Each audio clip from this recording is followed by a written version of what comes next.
እኔ በጣም ደስ ብሎኛል። ያው ሐውልታችን ዛሬ እዚህ ቆሞ በማየታችን በጣም ደስ ብሎኛል። በጣም ደስ ያለኝ። አዎ እንግዲህ እኔ ውስጤ በጣም ደስ ብሎኛል። ይሄ ሐውልት እኔ ሮጥኩት ይሄ ሩጫ ከዛሬ 20 ምናምን አመት ነው። እስከ ዛሬ ድረስ ግን እንደዚህ አይነት እንትን አላየንም። አሁን ይሄ ለኛም ሞራል ነው። ለሚቀጥለው ለሚመጣው ትውልድም ትምህርት ነው። ያው ከዚህ ትምህርት ወስዶ እንደዚህ እነሱ ብዙ ኢትዮጵያኖች አትሌቶች ይመጣሉ ብዬ አስባለሁ። በውጭ ሀገር የሚያየው አሁን አገሬ ውስጥ ሲያይ እዚህ ጋር ማረብ ኳስ፣ እዛ ጋር ዋና፣ እዛ ጋር እግር ኳስ ምናምን ድሮ እኔ ውጭ ሀገር ሆኜ በዚህ ሰዓት ፓርክ ውስጥ ቁጭ ብዬ የሚያየው ነው ዛሬ አገሬ ውስጥ ያየሁት ማለት ነው።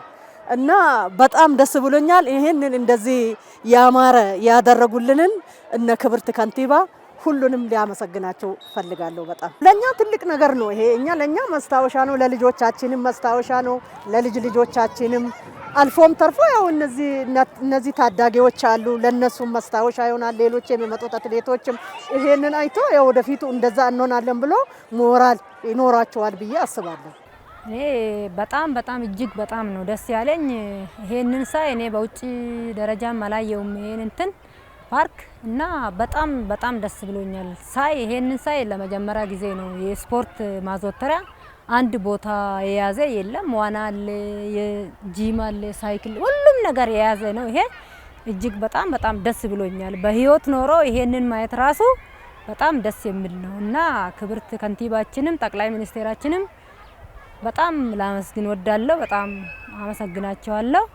እና ይሄ በጣም ለትውልድ ለኔክስት ለእንትኖቹም ትልቅ ትምህርት ነው የሚሆነው እና በጣም ደስ ብሎኛል። ይሄ በቃ ለሚቀጥሉት አትሌቶች ራሱ ለታዳጊዎቹ በጣም ትልቅ እንትን ነው ሞራል ነው እና ይሄ እንደዚህ አይነት ይሄ ክሮስ ካንትሪ ሁሉ አለው ትልቅ በረጅም ዙሪያው በትራክ የተሰራ አለ። ጂም መጥቶ መስራት ይችላል። ትራክ አለ፣ ዋና አለ፣ ሁሉም ነገር ስላለ በጣም ከፍተኛ ሞራል ነውና ለሀገርም ትልቅ እንትን ይሆናል ማለት ነው።